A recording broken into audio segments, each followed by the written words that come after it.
Welcome to the Grip Strip Podcast, episode 65. The Hendrick Motorsports is on fire, and Will Power is still angry about what happened to him. Episode of the Grip Strip Podcast. Heads up to props to D for listening since I gave him the link. Great times all the time. My name is Philip Matthew. I'm your host. I'm with my co-host and trusty sidekick and sim racing genius, Josef. Fine. What's going on, brother? Hey, I'm doing great, Phil. And the Eraser prelim for the Firecracker 400 was last night. Participated in that. We'll get into that later. Dale Jr. was in it. Kyle Busch was in one of them, not in the session that I was in, but definitely good to race against professional drivers, professional esports guys, and good racing at Indy, whatever racing for NASCAR. And then of course we'll talk about all that stuff. But glad to be back on this week. Absolutely. We're going to get into the doubleheader at Detroit, the Penske special at Belle Isle, which saw uh, Marcus Ericsson get his first win in 10 years in an IndyCar, of course, after Will Power's car wouldn't restart and then he lost his mind. It wasn't as good as the double birds at New Hampshire, but 10 years later, basically, he did his double birds now, um, minus carrying the MAGA flag because his wife is a maggot. Then you had the second race, which saw Patricio Award absolutely just go balls out. And on the last restart, pass like five cars, get away, and do an epic performance. I mean, the reality is, in terms of Mexican drivers, everyone thinks about Adrian Fernandez, and there's other people like Jose Lagarza, whatever. But in regards to like the best Mexican driver, Pato Award is so young. He's only 22. He is an absolute animal. And for Schmidt spam whatever to be that good on restarts, like the whole entire grid. Everybody else, because that race ended early, they're like, how do they get heat in the tires? How do they do? I mean, there's been accusations of them doing some sketchy stuff back in the past with James Hinchcliffe when he qualified on pole at Indy. But the fact of the matter is, Pato Award, they can say whatever they want. Pato Award is a bulletproof kind of guy. You give him the kind of car that they gave him this on Sunday, and they gave him at Texas. The guy's a freaking animal, and fundamentally, he's one of the best young talents there's been in a long time, and he's a good personality. It's great to have another great Mexican driver. The rivalry that he has with Colton Herta, if IndyCar knew how to promote, would be a great one. The championship is intriguing, and we'll get into all of that. We'll get into the bullshit that went on at Texas. Uh, Goosage's last ride was just as shitty as everybody thought it would be. Um, you'll get into the SRX debut at Stafford Springs, which was really cool. Saw Doug Coby give up a chance at possibly winning his seventh NASCAR wheel and modified title, but he won on national TV, busted his ass getting out of the car, but he won on national TV. On probably the biggest crowd or most amount of people has ever watched Doug Coby win a race, considering how great he is. Uh, it was an interesting night for sure. They've already made changes for what's going to come this weekend at at Knoxville. And then Miss Hummer wannabe Haley Deegan's going to be in one of the cars for whatever reason. Probably because Ray Evernham needs another wife. We'll get into all that. We'll get into the roundup, which is busy. We'll preview Road America, Paul Ricard for Formula One, IndyCar, Road America, NASCAR, Nashville, Junebug. We'll be coming back with NBC. We'll get into Josh's sim segment, which of course he was running the Firecracker 400, and he fared pretty well from what little I got. But of course, we'll get more details, and then we will close tonight. So yeah, IndyCar, Detroit. The Marcus Ericsson gets his first career IndyCar win, first win in 10 years, after the Winge Power uh, epic meltdown. He had the race won, and he probably should have. I mean, honestly, I mean, I'm no willpower guy, but I completely understand why he had the meltdown that he did, because honestly, he got screwed. And fundamentally, Marcus Ericsson benefited from that. It kind of makes sense after what happened to Felix Rosenqvist when his throttle stuck and he completely owned that concrete barrier, to the point where he was knocked out. For it took a long time to get him out of the car. Thankfully, he's gonna be all right, but he missed the second race. Oliver Askew, who's the best silver that I've ever seen, I think, uh, had to fill in with literally 10 minutes of running. And they think they had an engine problem and they had to park him. But then now he already has another gig because of something we'll talk about for the Road America preview in regards to Renus VK. Um, the fact of the matter is he's got a ride, so he's going to be like the new super sub Mamo Gidley. They posted, I think, open wheels. I forget, not open wheels, like Champ Web posted that, like he's the new super sub. So that'll be something to see. Um, yeah, I mean, Ericsson, VK, O'Ward were the podium on Saturday, with Sato and Green Rehal, Sin, and Root Beer Floathead making Rahal, Letterman, Lanigan 4th through 6th. Rossi, Dixon, Jones, and Newgarden the top 10. But when it comes to Dixon led 16 laps, Power led the most laps. After that, though, it was uh, pretty much like at the end of the day, uh, Willpower had this race won, and that caution for Jimmy Johnson, um, late, basically cost him a chance at victory. But I guess we'll start with that, Josh. Uh, Having Marcus Ericsson kind of go and for solidarity for his brother Felix Rosenqvist, Swedish brother, to go and kind of take up for him after what that epic crash. I mean, I think that's really what it is. The story of that race is Rosenqvist's crazy crash, Power's ECU flaming off, and his epic meltdown. And then the third thing was, oh yeah, Marcus Ericsson won his first race in 10 years. Yeah, the story of that was definitely, I think, willpower. I mean, I think the most important was willpower's, I guess, engine not having the willpower to make it through that red flag and being able to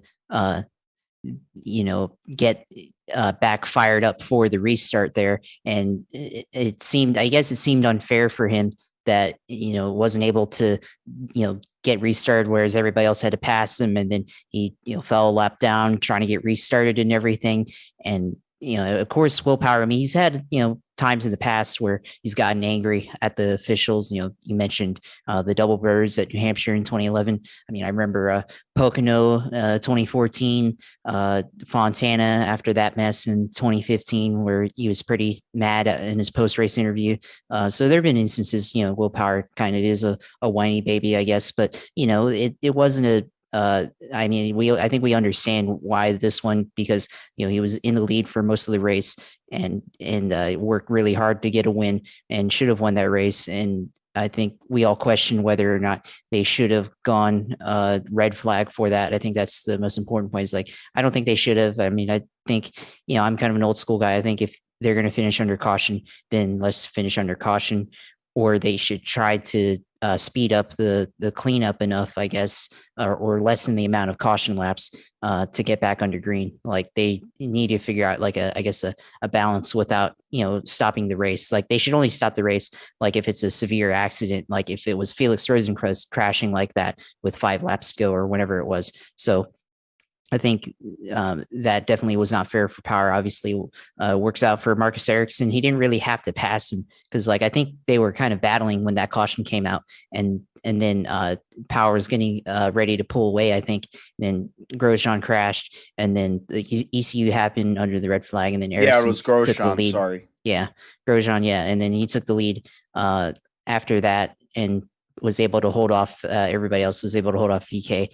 Award was coming, but didn't have enough time, and so that was the end up being the race. And then of course Rosenquist, his accident. I mean, it's an unfortunate accident. I mean, but then he almost left the track entirely with the way that the car just went over the barrier like that. I think he was going a little bit faster, probably might have cleared it maybe. But of course, no physical injuries, no broken bones or anything like that. But I mean, I'm sure it's probably like a concussion or something, and they probably just haven't released the details or anything. I mean, obviously that's speculation, but it's probably true. The reason why they're holding him out of the second race, or they held him out of the second race, and then now holding him out of Road America, where he's going to get replaced in that race by, well, not Olive Rasky. That was in the second race, but I forgot Kevin who. Yeah, Magnussen. Magnussen is going to make his debut at Road America. So a lot of storylines there, and now that gives an opportunity for Magnussen to show what he can do in an IndyCar. We've already seen what he can do in the IMSA sports cars with Ganassi. Now we get to see what he's able to do in, I guess, a kind of a opportunity, a second chance in an open wheel car here in the United States. So the first day, definitely a lot of wild storylines, but certainly I feel like the way that the finish in the second day happened was pretty epic. I mean, Newgarden had that race, and they went on a different tire strategy, and they went with uh, reds to start the race, and then they went on blacks, I think, and then everybody else was, I guess, on a different strategy. And then that allowed Award with the pace that he had at the end of that race. The final couple of restarts, he was just able to pass guys, pass Scott Dixon on the second to last restart, and then he was able to pass Pelot and Herta at the very end there, and just pick off positions, and then made touched wheels with Newgarden there, and then he was able to pass him. So a lot of action there. That was a pretty exciting finish for the second race, although Newgarden did dominate. And I mean, again, you look at that, and probably Penske should have won that race if they would have played their cards right. But first time winner on day one, and then second day first or multiple time winner for the first time this season, and now Award taking the points title for this race. Yeah, points lead for Pato Award, getting past Newgarden. Penske had a chance to win both of those races, and they haven't won a race all year. You think about that, 8 races so far this year, and Penske has not won any of them. It's crazy when you consider how good of a team they have. Um, Pato Award's the first repeat winner so far this year too, with Spam, and it's mainly because I mean they have a good, really good pit crew, but it's Pato Award. That's the best driver that team has ever had in their whole entire existence, and frankly, the guy's an animal. I mean, Zach Brown knows it. I mean, you have Sergio Perez coming out today during the press conference talking about how good he is. And so, I mean, like Sergio Perez has won Formula One races. I mean, he was a ride buyer initially, and he's now become a proper, Formula One driver and a winner. And he's giving props to Pato Award. He knows it. So, I mean, he's a beast. Award, Newgarden, Pelot, the podium. Herta, Graham Rehal, Power, Dixon, Pagano, Ericcson, and Root Beer Floathead after crashing in qualifying the Ray Hall Letterman Lanigan team, repairing the car using parts from Sato's Indy 500 car. So it wasn't even a proper road course setup. And Root Beer Floathead was able to get a couple of top tens. It looks like between Hy-Vee and him, the angle is they're going to go to a 3-car team. I don't know how many more races he's going to run this year, but more than likely he hedged, didn't stay with the Vassar Sullivan team, went to drive NASCAR for like 2 minutes, and then decided I have made an opportunity with Ray Hall Letterman, and then now with Hy-Vee wanting to support him, kind of makes sense. It kind of fits the mold. He's going to be around as a third driver with Ray Hall and Sato starting in 2022. So, hey, at least it's another competitive car on the grid. You know, when you consider NASCAR has dead weight at the back of their grid, and you think about Formula One with like Putin Haas and to a lesser extent Williams and like Alfa Romeo and stuff like that. In other series where they don't even have grid, the fact that IndyCar is able to generally send out 24 to 26 car grid, and the vast majority of those cars are actually competitive. It's worthwhile. Um, in terms of the standings going into this weekend at Road America, Patricio Award has a 1 point lead on Alex Palou. 2 poles for Pato Award, 2 wins versus 1 for Palou, same amount of podiums, and average finish is very close. Dixon is third, 36 points behind. Newgarden fourth, 51 points behind. Renus VK is fifth, 56 points behind, tied with Simon Pagano. But Renus VK, as Josh mentioned, he got hurt riding a bike this week for training and broke something in his shoulder.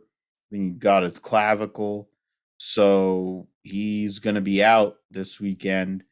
And Oliver Askew is actually going to fill in for him, which is interesting. I guess because he isn't a theoretical contracted spam driver anymore, because he drives for Andretti Autosport and LMP3 and IMSA with Adam Andretti, and then that's his main job. I think he's doing other things, but that's probably why he's driving that 21 car, which is a huge opportunity considering how great Renus VK has been this year. And him and Connor Daly probably will be able to play off really well with each other. And then, of course, Josh also mentioned Kevin Magnussen. So the two teammates from Putin, what was Haas F1, will both be in an Indy car at Road America, not in Paul Ricard in France. Uh, Kevin Magnussen, his father Jan, is a legend here in the States. He ran Formula One, then basically got dismissed and came to the United States, ran for Penske, ran for Hogan, before he ended up doing what he's done in sports cars for decades, which is dominate, first with Panos and then with the Corvette team. So now Kevin's followed that path. Kevin and Jan are going to race with each other at Le Mans in a couple of months. And then Kevin's also going to follow in his dad's footsteps and run an IndyCar. And Romain Grosjean's been having a solid yet unspectacular year at times with the Ware team with Dale Coyne. So that'll be cool to see those two guys. They had a great video. Michelin did a video with the two guys, and that was really cool. You could see how close they really were together and how much of a great relationship they built.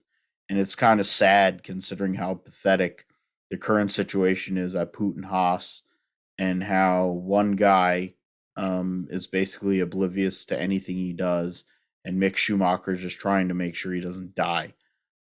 It shows how pathetic that team is. But yeah, so Ericcson is in seventh, Ray Hall after a couple of top tens, eighth, Herta, ninth, and Takuma Sato 10th in the points for IndyCar. Um, I mean, I guess we can do one other piece. I mean, do does the events of this weekend really do you believe that Pato Award is a favorite now? I mean, I personally I'm a Pato Award guy, so I'll put it out there. I think Frank and Missy Indie Sports Car Podcast, they got me on a Pato Award, and I've become a mark. But he's not the favorite. Scott Dixon will always, to me, will always be the favorite. As long as he's within like 50, 75, as long as he said it himself a couple of years ago or maybe last year, as long as he's within 100 points, he still has a chance. He's only 36 points behind. He hasn't had the great. They gave away the Indy 500, any chance at the Indy 500 because of the Stephen Wilson yellow. In the second race, I think he was up there, or one of the races, he was up there, and then it was race one, he was leading, and then they had to do emergency pit service. So then he was out there. So he's lost a ton of points just based on those two races. He could still theoretically be in the points lead, but we're halfway through the year, honestly. Um, is Pato the favorite to you, Josh, or is it somebody else? Well, I don't know yet. It's tough to say. I think right now you can say that Pato Ward's the favorite, but I don't really think there's any like true favorite just yet. Now, if Pato Ward goes and wins this weekend, which I think is very possible given how that race for him ended up last year, he should have probably won that race last year and is probably going to have a vengeance to go out and win that one. Now, well, maybe he won't, but I mean, certainly wants to definitely win the race that he should have won last year. And if he wins that one, then I think he's definitely closer to being the absolute favorite for the title. But I mean, I think right now you have to look at it, and with him, Pat Ward, and Alex Palou, and then Scott Dixon, like you mentioned, I don't think it's quite time to name a favorite, because I think right now any of them can get back into the title or extend their point lead and become the overall leader. Because right now it is kind of at a draw, essentially 1 point over Alex Palou for Pato Award. So Palou could win this weekend as well. I mean, he won the first race of the year, should have won the Indianapolis 500. So I think for him, he's definitely has a lot of opportunity to make a case for himself this weekend as well. And then, of course, Scott Dixon, we can't forget about him. I mean, you look at his career, how he's won championships. You go back to 2015, where Juan Montoya basically led from the start of the year all the way to the end of the year. And then at Sonoma, Scott Dixon was able to take Yeah. away the title from him. So I think for Dixon, is able to, as long as he's, in that distance, like you said, and he's able to just pull off podiums and get a couple wins, you can never count him out of the title race in IndyCar. Yeah, that's something that we're gonna have to run out here. They're gonna run this weekend at Road America. There'll be a couple of weeks. They go to Mid Ohio. There'll be a 1 month break, probably based on the Olympics and all that. And then they'll run Nashville Indy GP for the second time, and then Gateway in 3 weeks in a row. They'll run the new Nashville, the Josef Newgarden Grand Prix, and then the second, what was the Harvest Grand Prix last year. I don't know what they'll call it this year. And then the Bommarito Automotive Group 500K at Gateway, which is one of the premier events on the schedule.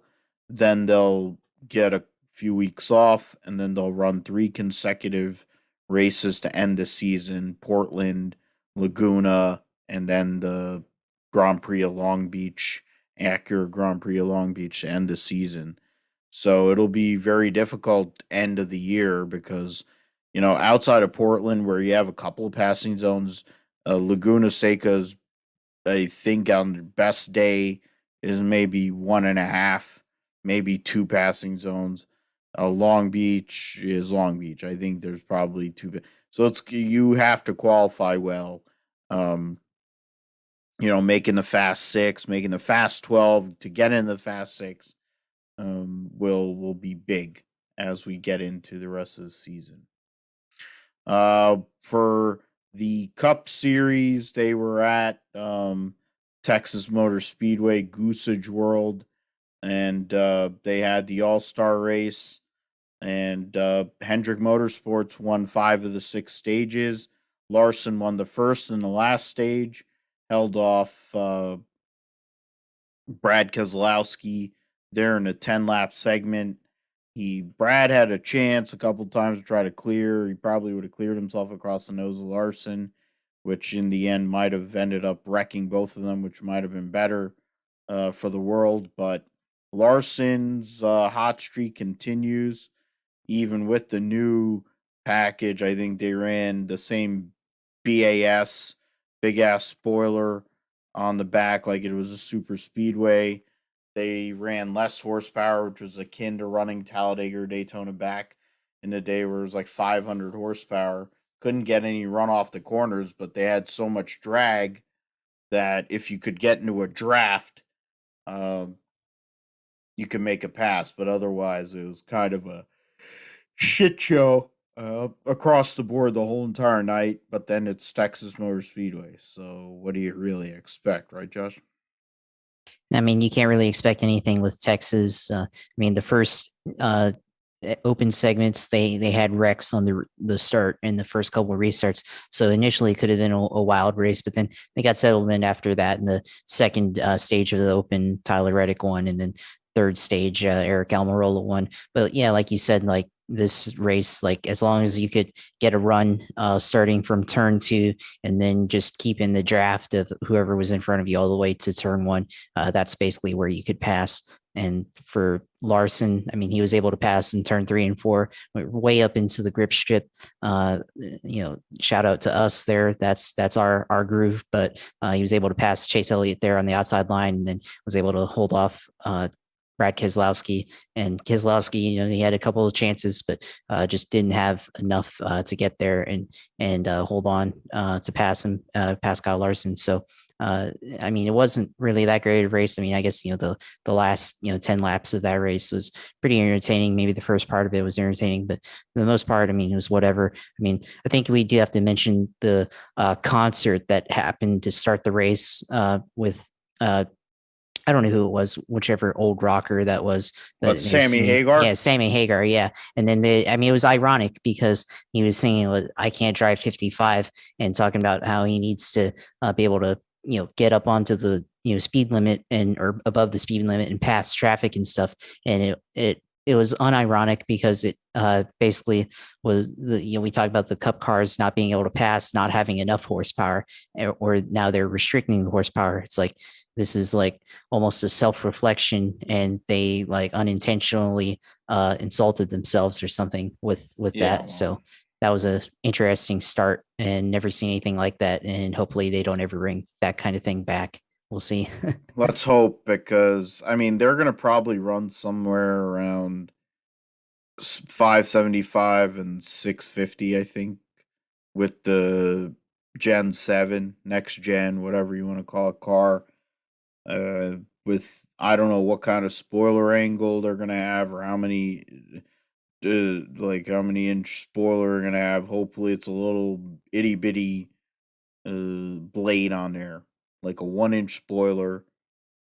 You run that with like around 600 horsepower, and then you get the dang car off the ground. They aren't sealed off, and then you kind of go from there. I think that's the basis. That's what it should be, but it won't be because you have so many dopes that are in the sport that don't know anything about racing and don't know what works for racing. You have to back off into the corners, driving flat out It's like being in the IRL. Like you're trying to make what the IRL was in its theoretical heyday, if there's a such thing considering how shitty that series was. Um, Running multiple lines at like 1.5 mile racetracks, basically being on the edge of trying to kill somebody, and they ended up doing it. So that's what NASCAR is trying to do, and it doesn't work. And you could have 84 stages, you could come up with 18 inverts. The point is, the 5 car was the best car. Uh, Larson doesn't have no sponsorship. They're trying to run him the way that, to me, it fits this. And I don't know if you agree with this, Josh, but I look at the way that Larson is this year after Clyde went and won this title last year, winning the last 2 races, no less.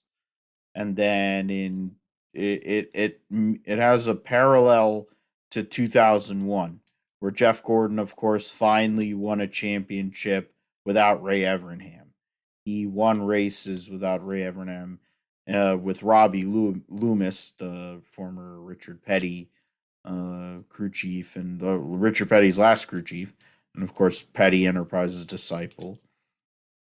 And then in 2002, this upstart duo came into the team, and they gave him Jeff Gordon's stuff, and they started winning races, and they contended. His name is Jimmy Johnson, and the crew chief is Chad Knaus, and they used that equipment to kind of go and put themselves in a position to compete in 2002, and they finished fifth in points with 3 wins, but somehow or another didn't win Rookie of the Year, because it's NASCAR. I still don't know. I'm thinking about it now, like how the hell that didn't happen, but you know, whatever. Ernie Irvin didn't win Rookie of the Year either. There's other people that got screwed. But I think about that, and I kind of look at this situation where Clyde gave, and that team gave the 5, whatever the hell they were. I forget which team it was, the 48 team, equipment, because they have no sponsorship, and they're trying to figure out a way to cultivate sponsorship. At the same time, Larson, hungry, trying to prove himself again and give himself respect and all that whole bit after doing the hard R.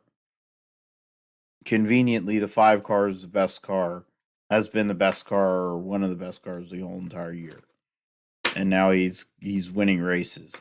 So, I mean, credit to him. He's one of only a few people that's won 2 All-Star races, but I mean, it's Texas. I really don't know what else you can say. It was basically a clusterfuck on Sunday.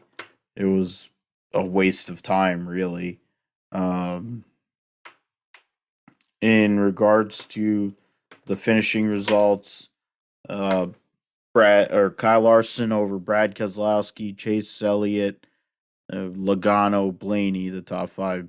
Bowman, Byron, Almirola, Kyle Busch, Kurt Busch, your top 10. William Byron actually led the most laps, 30. And then the second most laps led was Kyle Larson with 17. So everybody was running at the end of the race, which is something too. So I guess cars aren't that hard to drive.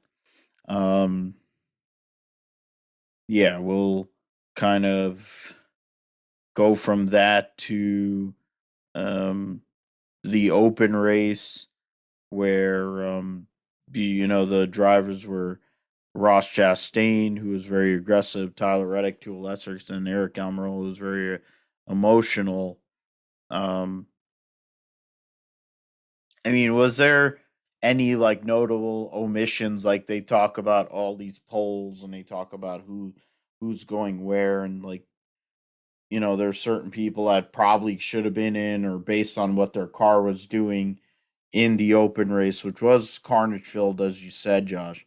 Um, was there anybody that you felt like could have probably went into the big show and shown themselves well versus being on the sidelines?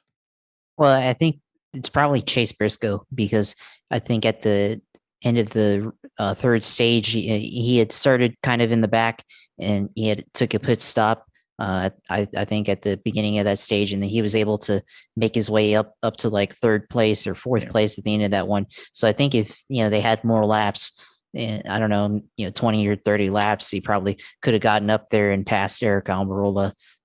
Where if he had a little bit better luck, because he got into some of the stuff at the beginning of that race and some of that incident, and I think if he had been able to get up there, he probably could have made it in to the All Star race. So I think that was really the only car that was really good that should have gotten in to the All Star race that wasn't there.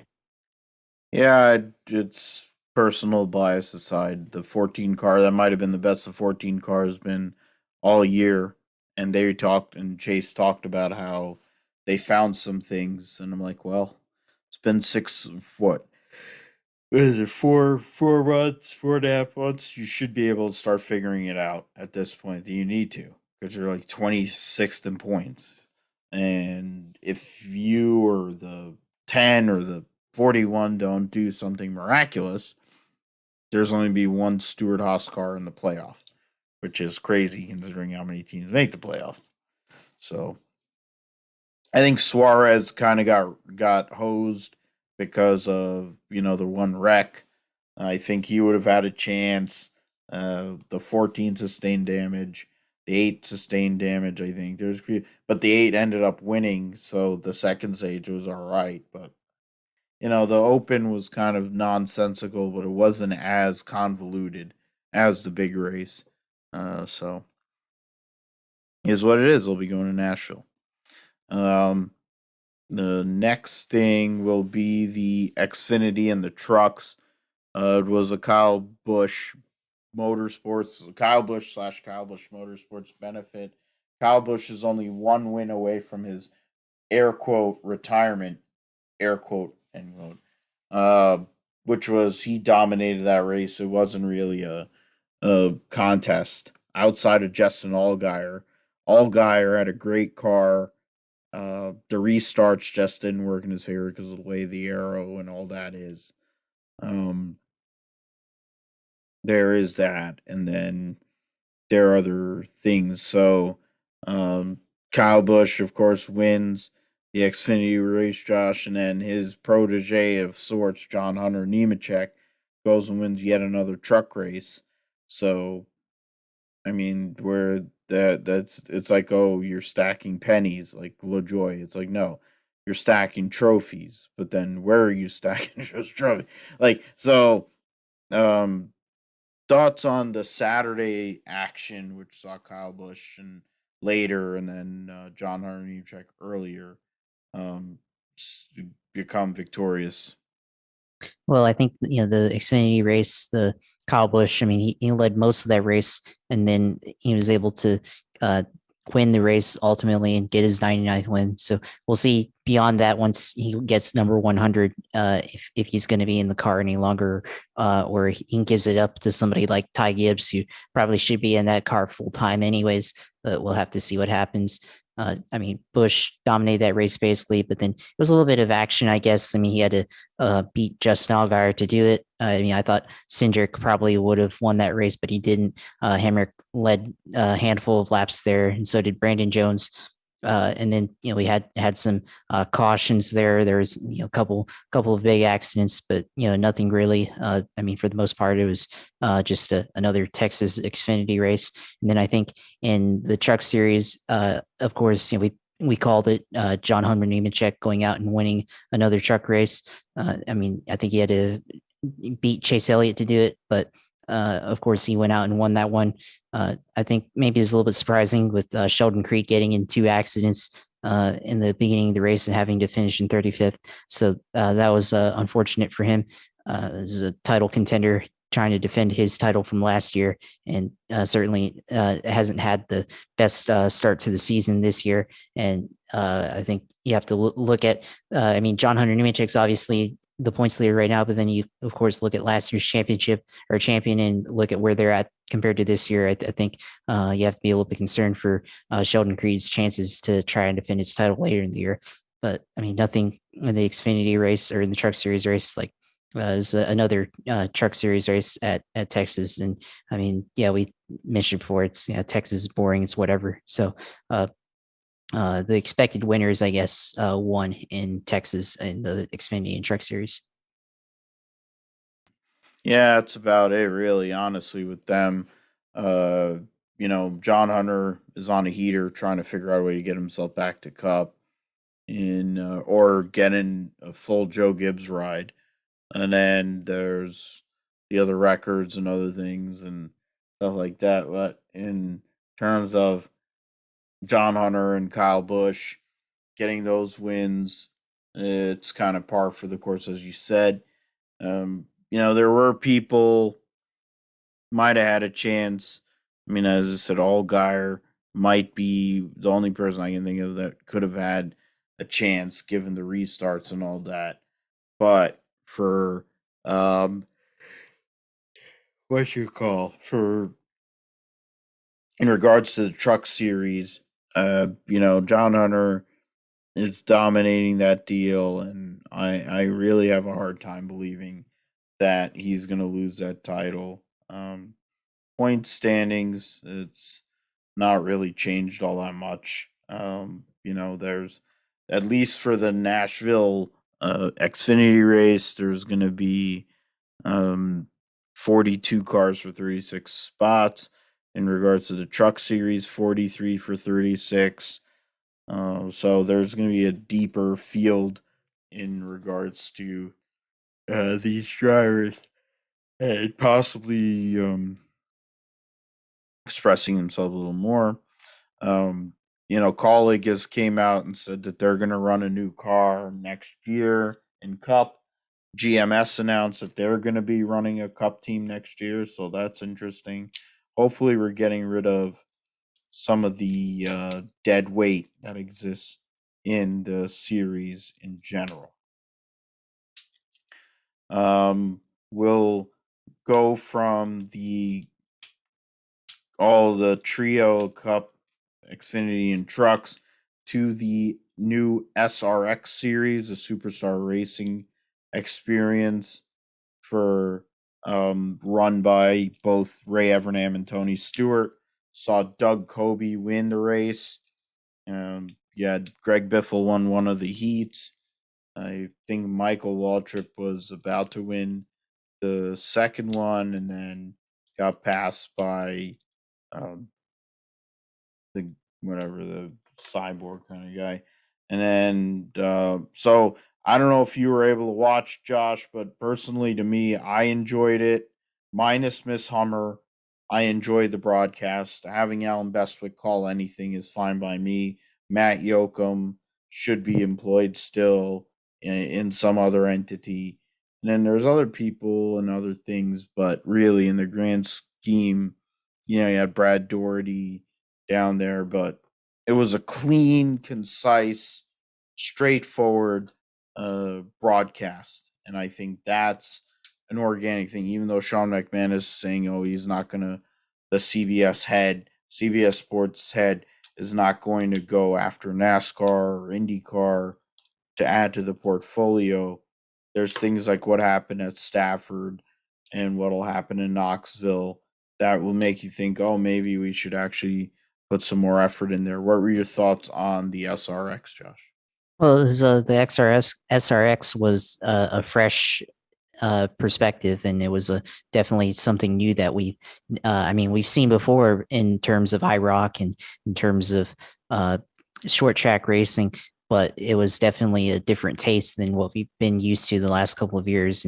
And seeing all the old stars, seeing Tony Stewart race again, seeing Marco Andretti pull the 3 wide pass in turn 3 and 4 and take the lead very briefly. That was all entertaining. Michael Waltrip was up there for a bit in one of the heat races. Greg Biffle led in the 69 car for a good bit of that race. And then, of course, Doug Coby being in the national spotlight, being a NASCAR Whelen Series champion for many years, in six-time champion in that series, and could be a 7-time champion if he didn't participate in this race. But the fact that this had so much attention and being able to be on national TV for once, I think the prospects of this race outweighed the prospects of going for a 7th title for him, and then he was able to win and put his face on the national spotlight and get a lot of recognition that he's probably deserved for many years. So I think that was a really good part of it. I mean, the racing was pretty good for the most part. You're able to see passing, you're able to see guys drive their cars around the short track at Stafford. So that was great. The tire management aspect of it, where they had to make the tires last throughout the entire race in the primary race. That was pretty good. So I like that. And of course, you talk about the broadcast, which is great. Alan Bestwick should be a Cup announcer. He's definitely one of the better Cup announcers, and it was great to hear him announce racing again. I mean, Danica, she was okay. I mean, she wasn't like obnoxious or anything like that, like on the DW level. But she's not really a broadcaster. I mean, there was a couple of times you could tell that she was completely clueless, like she didn't know certain aspects of the series rules, which I think you should definitely know about before you broadcast a race. And there was other times where she messed up things, but that it's whatever. I don't really care about her. And I mean, she wasn't a disaster. That's all. That's all I asked for the broadcast. And then Matt Yoakum was pretty good.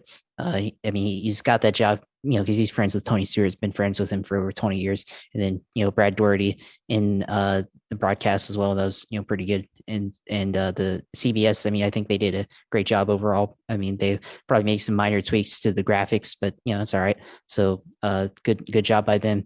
And they will be racing this weekend at Knoxville. And we'll see the dirt track and how that works out for that series, and should be entertaining, and we'll be excited to watch that race as well. Yeah, it'll be 8 o'clock Eastern time on CBS, 5 o'clock Pacific for those who are interested. For the second of 6 weeks, it'll be at the home of sprint car racing, Knoxville Speedway, or Knoxville Raceway, whatever. It's like going in. They don't like effing that up, but it's not as bad as Jeff Gordon saying Wrigley Stadium, but yeah, I mean the colors will be the same. They're keeping the colors. They're gonna go and increase number, font size, and a couple other things. And in the grand scheme of things, I mean that's where that's at. So, um, yeah. So I'm gonna go into the and we'll see what happens with the SRX. You got Haley Deegan, which is my summer 2.0, coming in to race, and then you have Scott Bloomquist and his mullet coming to go and race at Knoxville. So we'll get into the GSP roundup. I have to go get through that. MotoGP, Moto2 at Sachsenring. We'll go over there. It's in Germany. In terms of bikes, yeah. Regular. Go and get to results for MotoGP. The Catalan Grand Prix was a couple weeks ago, where Oliveira, Zarco, Miller took up the podium. They'll be racing this week at the Sachsenring for the German Grand Prix, and then followed up with the Dutch TT at Assen. And then they'll take a month off for the summer break before 2 races in Austria, just like Formula One cars are going to be doing.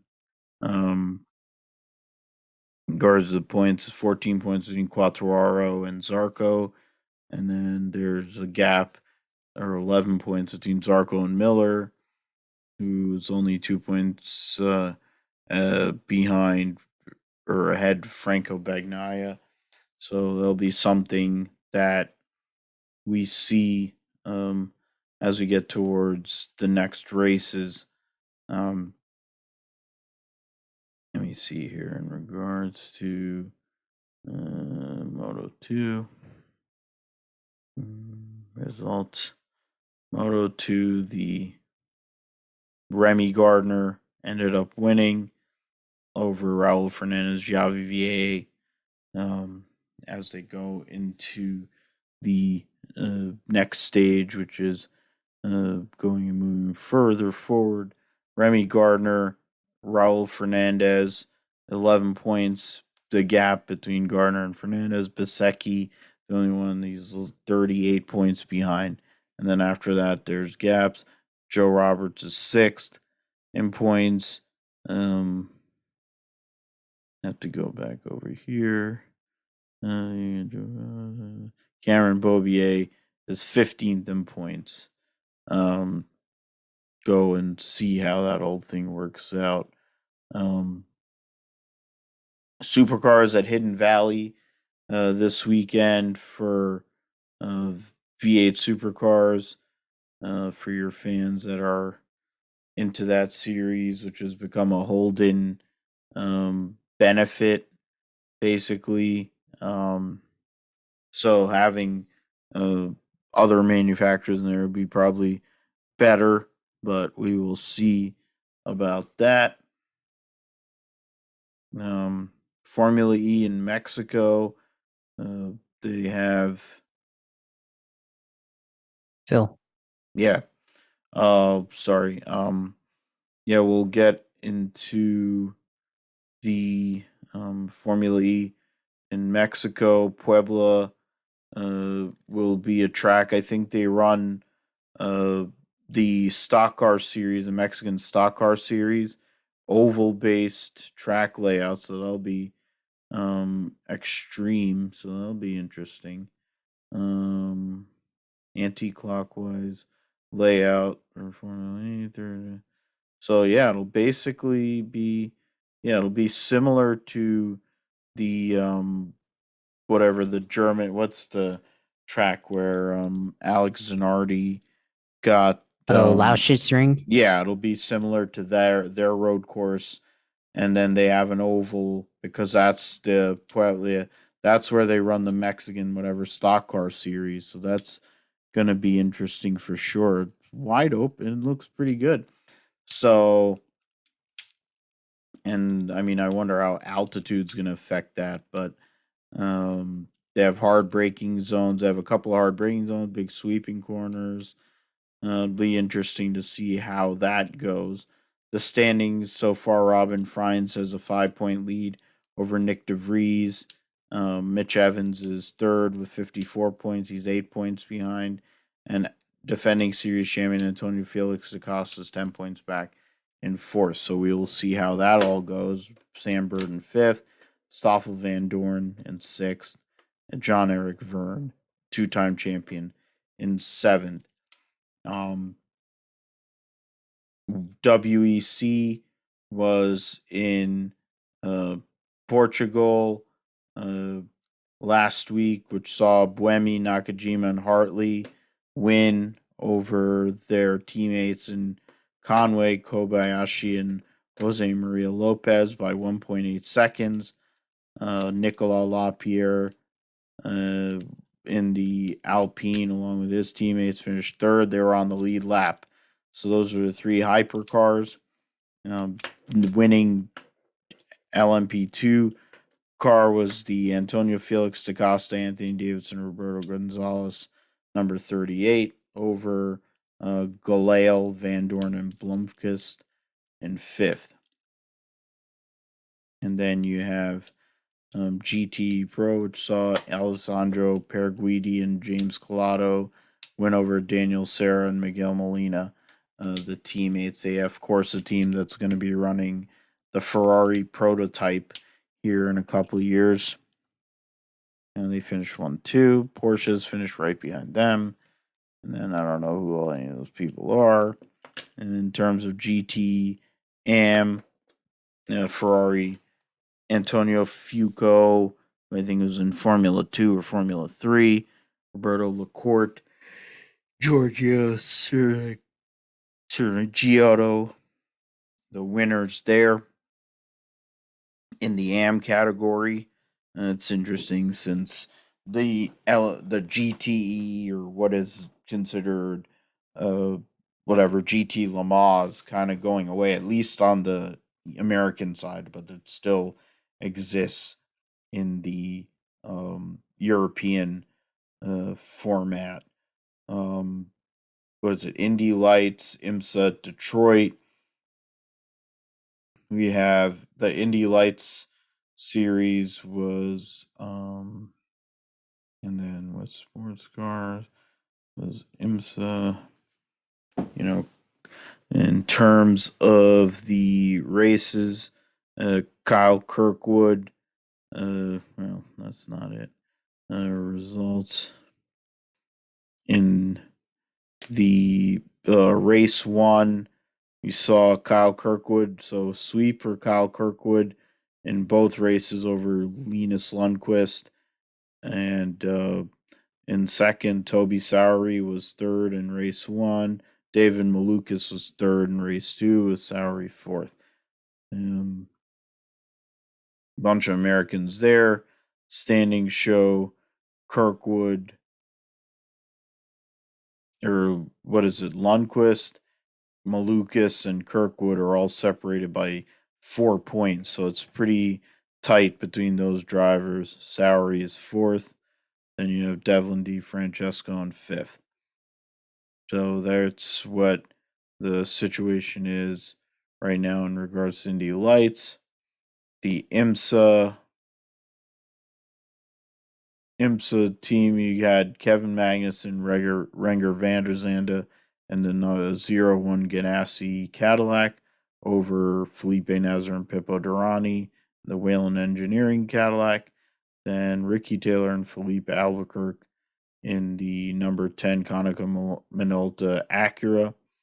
Then Oliver Jarvis have Harry Tinknell and Tristan Vautier and Loic Duval, along with Cameron and Pla for all the DPIs. So that was that. GTLM, of course, was Corvette. Miller and Tandy win that. Richard Heisten, Jeff Westphal won in the number 39 Audi over Roman DeAngelis and Ross Gunn in the 23. And then Mikhail Goikberg and Marco Mappelli in Lamborghini finished third. That was the IMSA situation. Then you have British Touring Cars at Snetterton this past weekend. I'm not trying to go and do all that, but the fact of the matter, Snetterton will be the next race in regards to the scheduled drivers. Post that and post teams. That'll be the second round of the championship, Snetterton. Then they'll go a couple weeks later, and then they'll run at Brands Hatch the full circuit before a month break to go to Alton Park, Knockhill, Thruxton, Croft, Silverstone, Donington, and Brands Hatch 2 are the remaining races there in the Indy Lights calendar. Then, British Touring Car calendar. Then World Superbikes race last week in regards to Superbikes. Michael Rubinaldi, Topak Rastagulu, Jonathan Ray were the podium.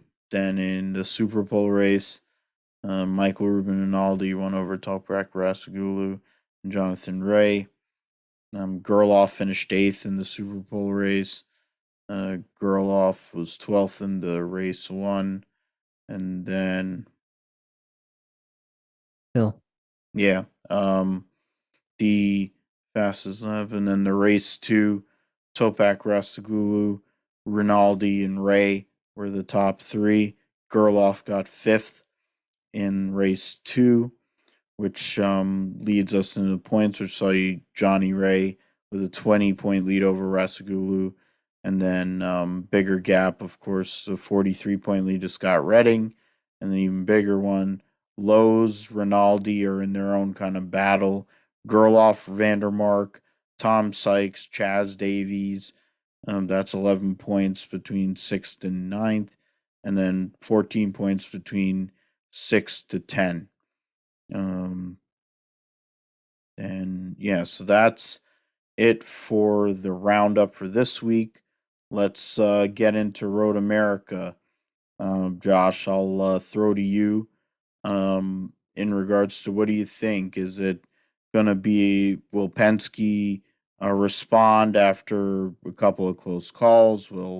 Um, will it be spam again with Pato Award? Will Andretti Autosport show up? Or maybe is there some other team? Will Dixon get another win at Road America? Or what do you look for? Who do you see as favorites and dark horses regarding uh, next race at Road America? I mean, I think for this race, the Road America favorites are probably Pato Award, and I'm gonna throw in Alex Palou as well. I mean, he won the first race at Barber, and I think he's done it pretty well and done an excellent job on the road, the actual natural road courses on the circuit so far this year. I think for Scott Dixon, this will be a good race to get back in to the title fight and inch closer back to Alex Palou and Pato Award. I think for Penske, it's going to be a tough situation for them. I think Power is definitely, if they can figure it out, they definitely be a contender. I think with Power, he won or should have had won the last race at Detroit, but also the first race of the season at Barber, he finished second to Alex Palou. So I think it would look out for him to have possibly another a good run at least, and hopefully they can actually finish and not have any problems. This weekend at Road America. Newgarden, somebody to look out for too. It was a previous winner in 2018 for Penske at Road America. And I think Scott Dixon definitely should have or should be a winner or contender there for sure. I think the overall the favorites though Award had an excellent run last year. Definitely, he was able to lead a lot of laps, and I think if they bring back this similar car, have a similar type of strategy, and he's just able to hold on at the end, I think he could have a really good shot of winning the race. But nothing's for certain here at Road America. It's definitely one of the tougher tracks that the series goes to, and certainly there's a lot of action that can happen, whether it's passing or wrecks. You have a 14 turn course, turn one after going on long straight, and then you get to turn two is kind of just a little kink, I guess, and then you get to 3, and then you get done all the way down to turn 5, and it's a heavy braking zone, and then from there, go to 6, 7, and 8, and then you go through the carousel, and then it's kind of flat out, going through the kink into Kettle Bottoms, and then Canada Corner is another heavy braking zone, and then from there, going up to 13 and 14, and then back onto the straight for the finish line. So it's definitely a tough race for sure. I mean, we've seen cars, big crashes in the past there as well. AJ Foyt got hurt pretty badly in 1991 when kart raced there. But so certainly it's definitely a track where things can 90 happen. actually. Yeah. Oh yeah, 1990. Yeah. So that was one of the I guess highlights of or not highlights, but certainly one of the moments Big of AJ crashes, Foyt's yeah. career where he had big crashes. So that's definitely something to look out for as well. But I Mamo think Gidley yeah, crashed yeah, there. What is it? Catherine Legg had a huge crash at Canada Corner, or not yeah, Canada Corner. And is it no? It was the kink over there. yeah. Uh, she went off and had a huge wreck. That's the same place where in the IMSA race back in '86, Davy Jones went and tried to eat it in a BMW prototype. Big wreck there. I think it was 86. Yeah, Kanan Uh, had a big one too a few years ago, I think, or something like that. Like I think he crashed into kink like in 2016 or 17 when he was at Ganassi. It might have been in practice and not a race, but remember he had a big incident there too in the last 5 or 6 years. yeah, that's the fact is everything you were talking about in regards to who to look at was right on, but I also that's the main thing. Road America, if there's certain circuits in this country that are epic circuits, that's one of them. That's full commitment all the time. You have to be on 4 mile circuit. Honestly, it should be in Formula One. Uh, that would be a great test. IndyCar, of course, gets to go there. IMSA gets to go there, thankfully, and we get a lot of great racing there. NASCAR actually will be there here in a few weeks' time July too. 4th. Yeah, Yeah, for July 4th. July 4th weekend. So we'll have 18 lap cautions at a 50 lap race, so that'll be great. But for actual proper racing, we'll have the Indy cars. Pato, no Rosenqvist, of course. Hopefully, he'll be all right and he'll come back here a couple weeks' time. But I mean, I think the storylines are that battle between O'Ward and Pillow. You add the two champion drivers in Dixon and Josef Newgarden. There's a lot of really competitive cars right now. The rookie battle, Jimmy Johnson has had time. He's tested there. Grosjean was able to test there. Uh, McLaughlin too. But then you also add you have Askew, of course, who's been in an IndyCar, but not for Ed Carpenter. You also have Kevin Magnussen, who's just going to be jumping into an IndyCar sight unseen. But Kevin Magnussen has been doing this for all these years. It's kind of similar to his father. It's all following his father's path. So I think Kevin Magnussen, I think for the next like 25 years, is just going to be making tons of money winning races. Now that he's in the United States after struggling uh, at times and not having the greatest situation in Europe, driving in Formula One. Qualifying is going to be really difficult to get a decent starting spot there this weekend at Road America for sure. Uh, F1 at Paul Ricard. We haven't hit Formula One. We've had a couple weeks off after the Azerbaijan Grand Prix, Baku, Perez winning for Red Bull. Verstappen still holds a 4 point lead because he crashed. Uh, Hamilton had a chance to win and gave it away on the restart, the green white checkered. And then you have 36 points to Perez. Lando Norris is fourth, 39 points back. Leclerc is fifth, 53 points back. And he didn't even start the Monaco Grand Prix after qualifying on pole. Then you had Valtteri Bottas is sixth, likely out at Mercedes. Sainz, Gasly, Vettel, Ricardo, your top 10. Um, to me, at some point, Lewis has to answer. He really, I mean, honestly, the last couple of races, they had a strategy where they could have possibly won either or both of those, and they screwed themselves. But then at the same token, they didn't have pace. Ricard is a track that kind of suits Mercedes and has since that returned on the calendar.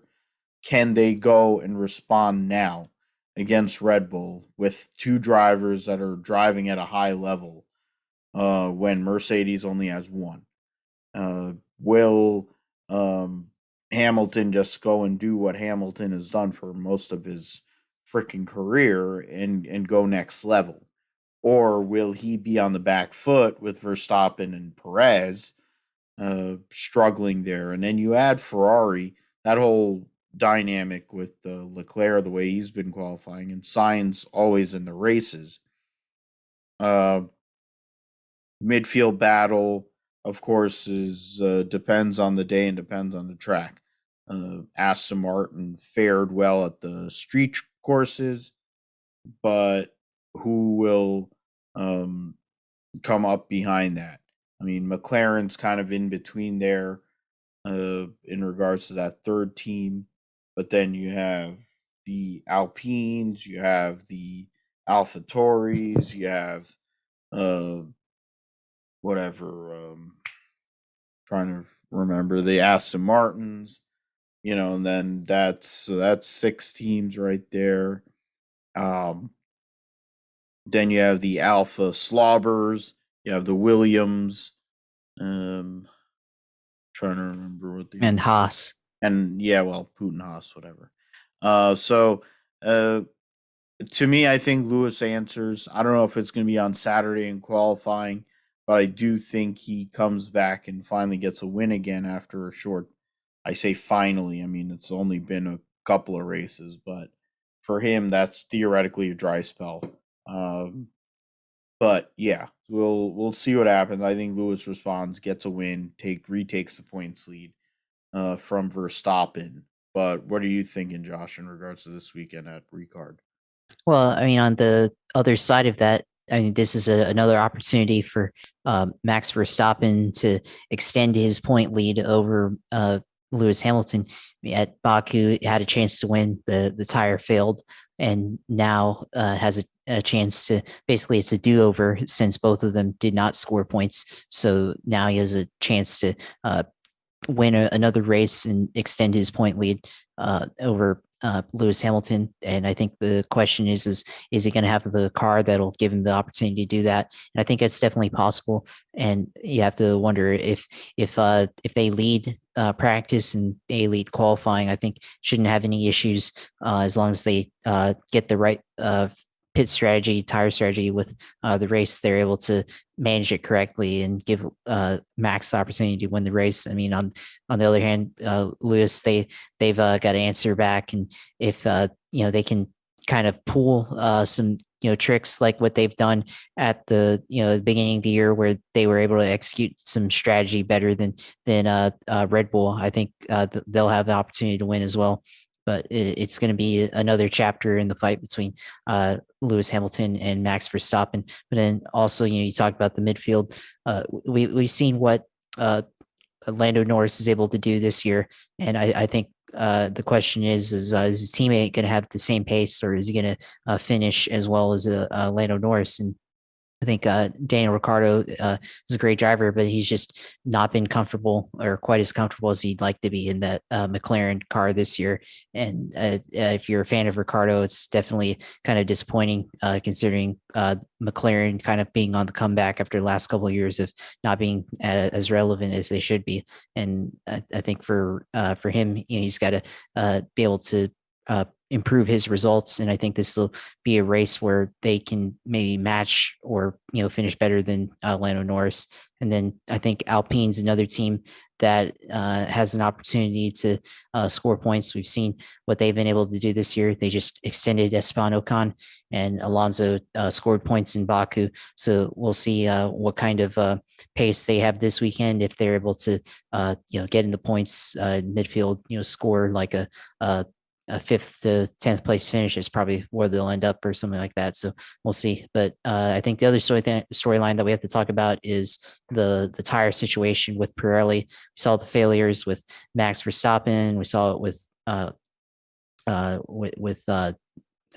Lando, but I can't believe I forgot his name, but Ricardo? yeah, not well, Ricardo had it too, but the other incident from Baku, the pay driver at Aston Martin.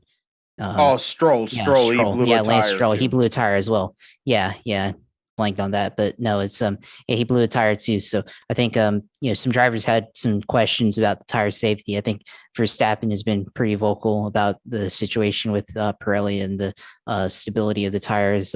Hamilton seems to think it's fine and that Pirelli should be blamed for the failures. So Yeah. there's two different perspectives there. So I think this weekend is be interesting to see performance of the Pirellis if there's issues with tire wear. Hopefully there's no blowouts, but it certainly could be possible the type of speeds that they have at that racetrack. So I think that's something we have to watch for too. Yeah, and you brought up the point with the pressures there, Josh, and they have Pirelli's already came out and made technical directive changes where you have to run higher pressures, which the similar to one of the Goodyear talking points where people run the tires too low and then they blame it on that instead of the fact they just make a shitty product. Pirelli generally has gotten really brutal reviews over time, but honestly, their tires have been fine. Most of the field was able to get through that race without a problem. It was two isolated incidents. It's pretty bad because it happened on the front straight, and in one of the cases, it was going to be the guy that was going to win the race. That's really why it's such a big deal. But in turn, you don't give them the opportunity to test on a modern car. Or maybe they changed that, but I swear that the last time we had it was like a couple-year-old car. So how do you expect to go and get the kind of data that you need to make a good tire? Um, that's part of the problem, but hopefully they won't have that at Ricard because it's a smoother track. Um, it's basically you go and get dizzy watching races there because they got about 850 configurations of that racetrack. We'll get into the NASCAR triple header at Nashville. We'll start with the Rackley Roofing 200. Josh, I'll go to you for the Truck Series. You have Ryan Preece driving a DGR Ford this weekend. Josh Berry driving a Rackley number 25, the regular car truck, and then William Byron randomly making a truck start after his dominant 1 year that he had in trucks with Fugel, and he'll be driving a second Rackley War truck there. Chastain will be in this race. Looks like no Kyle Busch, so that'll make it a little more interesting. Ty Majeski will be in in a Thor Sport truck. So that'll be what, 4 Thor Sport trucks there. Lawless Allen, one of the greatest names it's ever been, will be in a Reum truck. Maggot sympathizer race Ciccarelli, who said he was going to quit driving, seems to still show up for whatever fucking reason that is. Trying to see who else is there, but Trey Hutchins is actually back after they chicken. What is it? What are they called? That what's that? He's gonna 2-piece somebody. Yeah, they 2-piece that truck, but Trey Hutchins is actually on the entry list. But I don't know. He'll have to probably qualify on time. I mean, is it John Hunter for you, Josh, or is there somebody else that could possibly go in there and win and somewhat of a wild card for tomorrow night's Truck Series race? I think we have to go with John Hunter, but it's going to be a wild card event, I think, in general, because of it being a new racetrack. And I think we may see a totally unexpected winner here at this race. I mean, maybe we see one of the other Kyle Busch cars like Chandler Smith or Drew Dollar have a chance if they're up there. But I think we'll also have to consider some of the regulars as well, like Sheldon Creed, after last week early exit at Texas. Does he come back and get a win this year? Does Ben Rhodes? I mean, he was dominant to start the year before John Hunter took over the series. Does he get a win? somebody like Matt Crafton does. He might be the only driver that really has experience at Nashville besides Johnny Sauter. Does he have a chance to win? So I think there's a lot of drivers that could win this race. And I mean, I don't think it'll be really totally like topsy turvy as far as like cautions happening like every other lap or something like that. But it's definitely going to be an interesting race. Concrete surface. It's probably going to be a lot of. Well, it doesn't really affect the truck series that much, but it'll be a little bit of aero push probably, but they'll be able to draft each other. Somehow it works in the truck series, but it doesn't work in Cup. But the race will be interesting. So I think the safe bet for sure is probably John Hunter Nemechek, though. I'd agree with that for sure. I mean, John Hunter is basically angling to whether it's an Xfinity ride next year or possibly Cup if Kurt doesn't move over to that team, as the rumors say, for 2311. I would think that John Hunter would be somebody they would look at. I think if there's somebody else that would be a favorite or somebody to go after, it would be Sheldon Creed after some of the brutal races he's had. Of course, last race at Texas was an example of that. But he immediately talked about, oh, we're going to have practice, we're going to have qualifying, put ourselves in a position so we're not in that spot.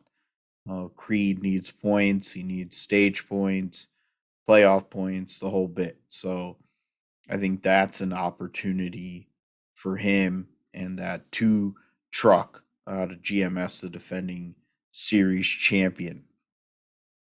Saturday's race will be the Tennessee Lottery 250, 42 drivers for, I think, 38 spots there.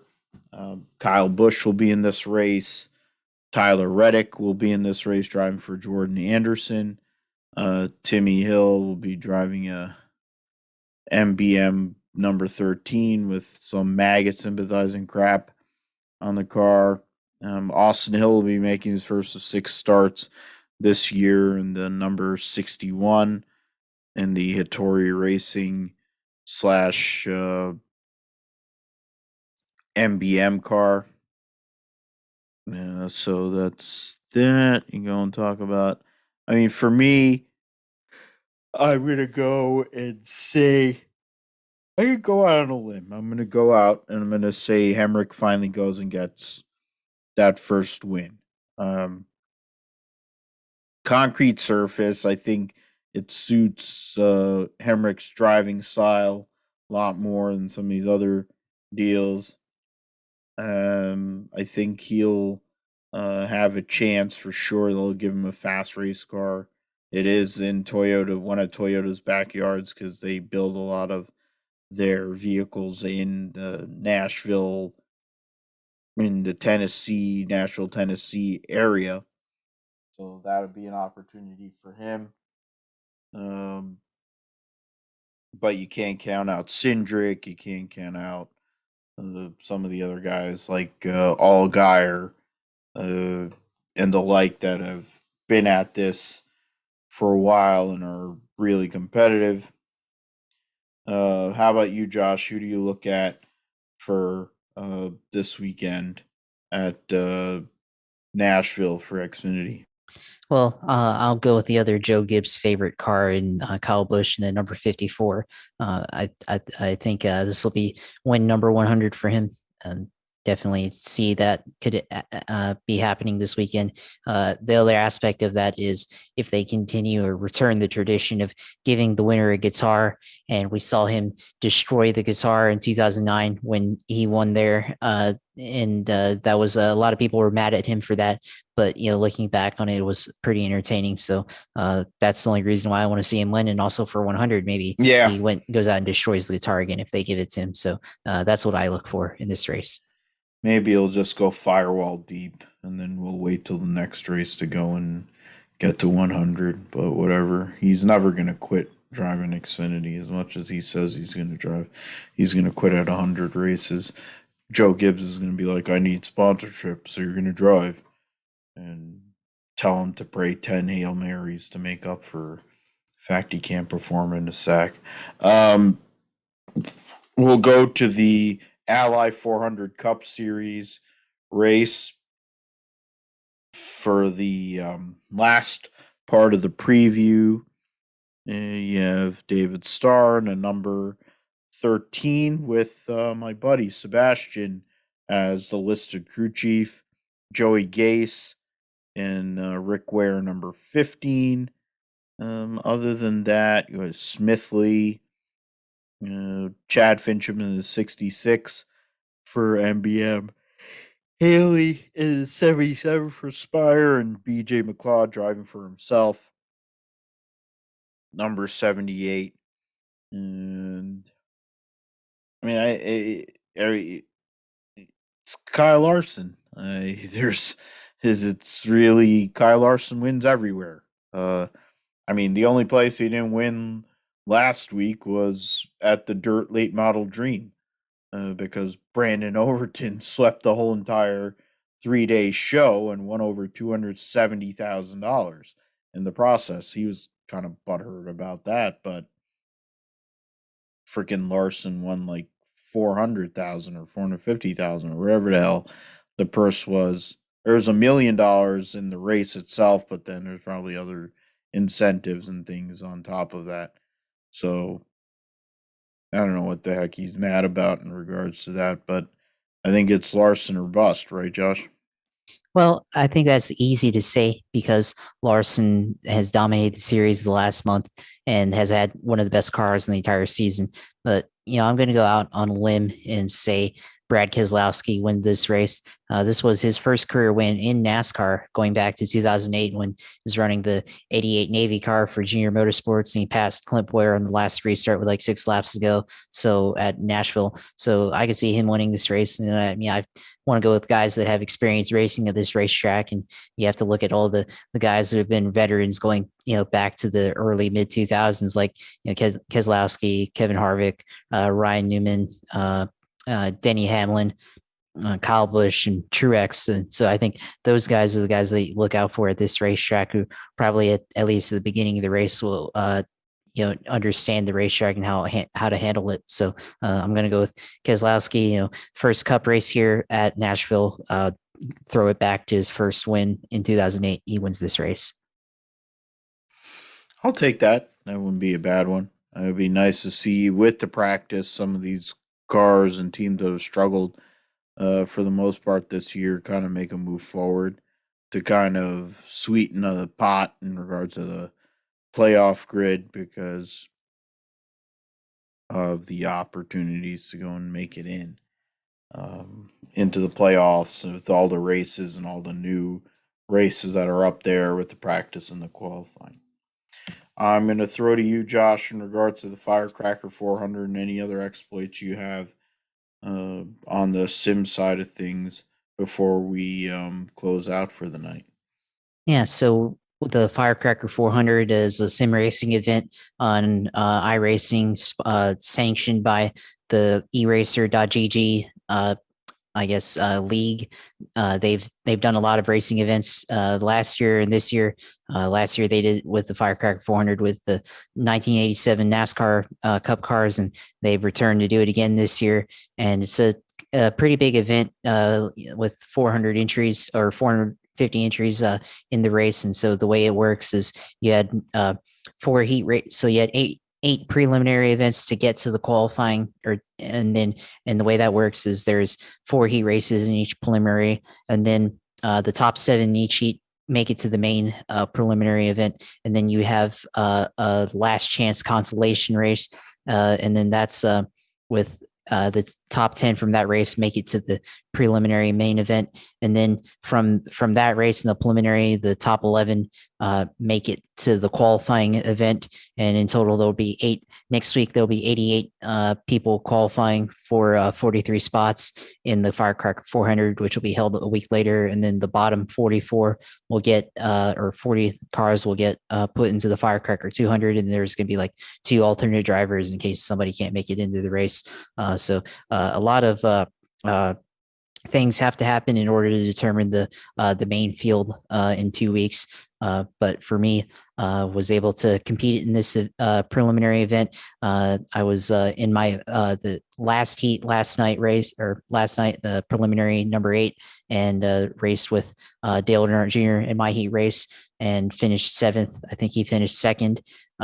And then from there, did not have to get into the consolation race, so didn't have to have the stress, I guess, of making it into that. But then the preliminary race on lap 3, there was a wreck in front of me, and I tried to avoid it, which I was beginning to, and then I guess somebody in the outside lane, right off the tri-oval, also tried to avoid it, and then he dove in front of me the last second, and so I ran into the back of him, and then I hit the wall and got a flat tire, and then went 2 laps down because I had to make it all the way back around to the pits from the tri-oval, and then had to get I had the fast repair, but then I also changed tires as well, and so I lost the lap there trying to get back onto the racetrack. So I fell 2 laps down, but then try to stay out and see if I could, get a lucky dog or something and make it back up there.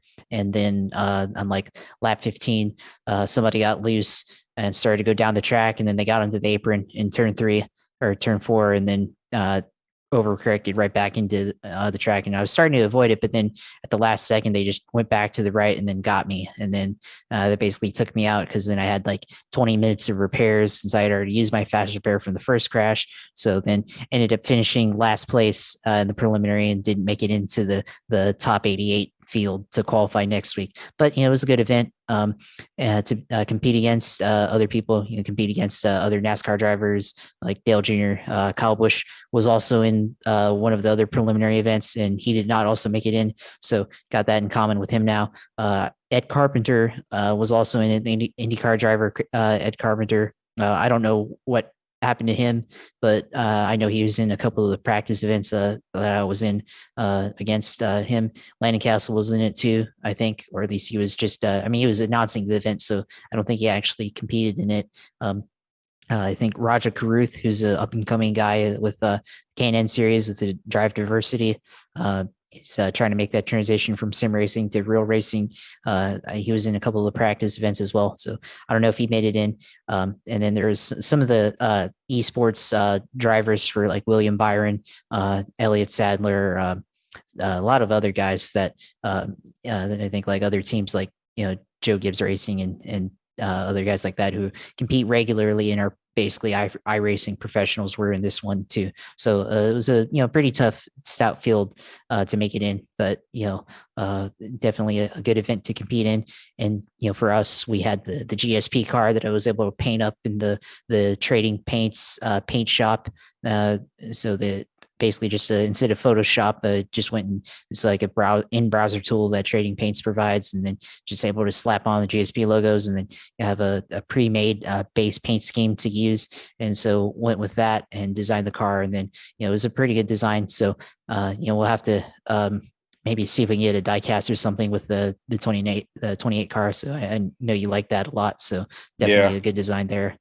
Yeah, good work on that, man. I definitely had the feels because of the 28 and Davey and all the great drivers that have driven the 28. Davey and Ernie, but you were able to get that. You had to drive the 25 in the race itself, but um, that's something. But the problem is I have to get a hold of a freaking 87 donor. There aren't really that many, and you're not trying to go and take something that was like a Davy 87, which was like a Grail car. I was glad to get it, and then you probably have what Bill Elliott, like Bill Elliott's car when he won the championship, and then I think Alan Quicky's Xerox car. So it's kind of hard to Yeah, find those, but we'll see. we'll have to I find mean, somebody. Yeah. somebody who's willing to sacrifice an 87 T-Bird. But yeah, that was definitely cool, and looking forward to your exploits as we try to get you into, or you get into the big show here as the weeks go on and get into the big Firecracker 400 um, race against NASCAR greats like Junebug and the like. Yeah, he Um, actually won the preliminary that I was in. He made a last lap pass basically he had drafting help and took the lead there going to turn 3 and won. But I mean, I didn't make the field actually. I mean because it was the cutoff was like the transfer spot was in 11th and I didn't finish the race. But no, it was still a good experience though to be able to race against all those guys though. Yeah, and it's something that you've been running them 87 cars, and you're also running the IndyCar deal. It's always cool. I mean, I wish I could be doing that. I probably wouldn't be getting loaded like that to go and do it, unless it was like lower level and just say fuck it. But in that sense, to be able to focus and do all that, and be able to be in that position is pretty badass. Yeah, we'll call it a show here this evening on episode 65 of the Grip Strip Podcast. In regards to where you can find us, you can find the Grip Strip Podcast on Apple Podcasts, Amazon Music, Spotify, Podbean, Pandora. We're on so philipgmatthew.com is my website. You can go and find it over there. And, Podbean, of course, is where we share, where we post a show. You can also find it in regards to, let me go over here. You can find it on iHeartRadio, Stitcher, TuneIn, and the Grip Strip Podcast, 65 episodes now. Everything else been posted. You can go on wherever you can get podcasts there, philipgmatthew.com. You can follow me at philipgmatthew on Twitter as well, at Grip Strip Pod, capital G, capital S, capital P, is the website for our handle for our show. We're growing, we're getting downloads, trying to get more people to listen to us. We talk about racing, we talk about sports, wherever it fits. So give us a listen, give us a like, promote us, do the best, do whatever you want to do in regards to it, because we're doing this as a passion project for sure at the moment. Josh, where can we find your streams? Where can we find you on social media? And as always, watch the streams, Twitch TV/USailor2, and then we'll have streams up there. And then, of course, if you miss, you can always see the replay and then, skip through stuff and see all the highlights and stuff. And then on the social media side, as always on at Twitter at JP Huffine, go and talk to me on there. Well, if I tweet during the races, of course, always go back and forth and go through the emotions of whatever race we're watching and get all the analysis there as well. And thank you as always for being my loyal and trusty sidekick and putting up with me tonight. It's been a rough few days or few weeks getting out of this job.